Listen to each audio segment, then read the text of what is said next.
శిక్షణ ఇవ్వాలి, అవకాశాలు కల్పించాలి, భవిష్యత్తులో మీరు గొప్ప వాళ్ళు కావాలి అని నేను ఈ వేదిక మీద నుంచి కోరుకుంటున్నా. మీకందరికీ తెలియాల్సింది, చరణ్ స్కూల్కి వెళ్ళేటప్పుడు నాకు తెలుసు, ఆ రోజు నేను అనుకున్న చరణ్ రాణించాలి అని. ఈరోజు నేను గర్వంగా ఫీల్ అవుతున్నా. నా కళ్ళ ముందల్లే స్కూల్ నుంచి కాలేజ్, కాలేజ్ నుంచి రియల్ లైఫ్ నుంచి రియల్ స్టార్ లాగా ఫిల్మ్ ఇండస్ట్రీలో రాణించి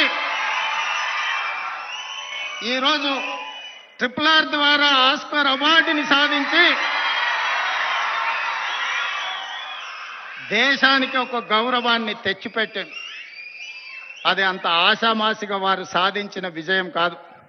చిరంజీవి గారి పేరుంటే మనందరం మన ఇళ్లలో జరిగే ఫంక్షన్లకు ఆహ్వానిస్తాం, కానీ ఆస్కార్ అవార్డు మనం ఇయ్యలేం.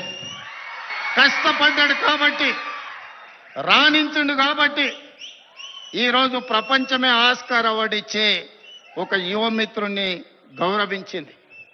మరి దానికి కారణం కఠోరమైన దీక్ష, పట్టుదలతో ఆ రంగంలో రాణించడం.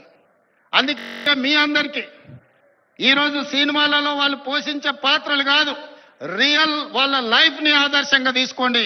వాళ్ళు ఎంత కష్టపడితే ఇక్కడికి చేరుకొని ఉండొచ్చు. విజయ్, నేను అప్పుడప్పుడు చెప్తా ఉంటా మీకు అందరికీ, నల్లమల అడవులో నుంచి నేను ఇంత దూరం వచ్చా. ఒక ZPTC, MLC, MLA, MP, Congress president, ముఖ్యమంత్రి 16 సంవత్సరాలల్లా ఒక్కొక్క అడుగేసుకుంటూ 2016లో నేను మొదలుపెట్టిన ప్రయాణం 2023 తెలంగాణ రాష్ట్రానికి ముఖ్యమంత్రిగా ఈరోజు బాధ్యత చేపట్టిన. అదే నల్లమల అడవి నుంచి వచ్చిన వాడు విజయ్ దేవరకొండ. మా పక్క ఊరు పాలమూరు నుంచి ఈరోజు మీ అందరి అభిమానాన్ని సాధించిందంటే కష్టం లేకుండా, కమిట్మెంట్ లేకుంటే ఇంత దూరం రారు. వాళ్ళ నిజ జీవితాలను ఆదర్శంగా తీసుకోండి. వాళ్ళు సినిమాలలో పోషించిన కొన్ని పాత్రలు పాజిటివ్ ఉండొచ్చు, నెగటివ్ ఉండొచ్చు, అవి కాదు మనకు ఆదర్శం. ఈరోజు రాణించాలి అంటే కష్టపడాలి అంటే కమిట్మెంట్ ఉండాలి. అందుకే ఈరోజు స్కూళ్ళలో, కాలేజీలో ఎక్కడైనా ఈ మాదక ద్రవ్యాలకు సంబంధించిన సమాచారం ఉంటే పోలీసులకు మీరే చేరవేయండి. ఇంతకుముందే టోల్ ఫ్రీ నెంబర్ని మీకు అందరికీ డిస్ప్లే చేసిండ్రు. నో డ్రగ్స్ అనే దానికి మీరే వారధులుగా కాండి. ఇన్ఫర్మేషన్ వ్యవస్థనే పోలీస్ వ్యవస్థను బలోపేతం చేస్తుంది. ఈరోజు నియంత్రించాలి అంటే సమాచారం ఉండాలి. సమాచారం ఉండాలి అంటే ఆ సమాచారం కాలేజీలలో చదువుకుంటున్న విద్యార్థులు, పాఠశాలల్లో చదువుకుంటున్న విద్యార్థులు టోల్ ఫ్రీ నెంబర్కు మీరు సమాచారం అందించండి. తప్పకుండా వాటిని నియంత్రిస్తాం.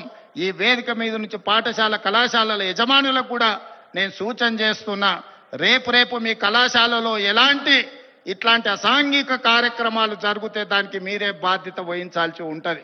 ఎందుకంటే తల్లిదండ్రులు మీ మీద నమ్మకంతో, విశ్వాసంతో లక్షలాది రూపాయలు ఫీజులు చెల్లించి పిల్లల్ని మీ పాఠశాలలు, మీ కళాశాలలకు పంపిస్తే మీరు చదువు చెప్పడంతోనే మీ బాధ్యత అయిపోయింది అనుకుంటే కుదరదు.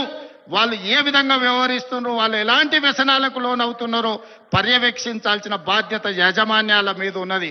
రాబోయే రోజుల్లో మా డీజీపీ, నా యాంటీ నార్కటిక్స్ అధికారులకు నేను ఆదేశాలు ఇస్తున్నా. ఏ కళాశాల, ఏ స్కూలు ప్రాంగణంలో ఎక్కడైనా గంజాయి, డ్రగ్స్ ఆనవాళ్లు దొరికితే యాజమాన్యాలను కూడా కేసుల్లో పెట్టండి. వాళ్ళ బాధ్యత.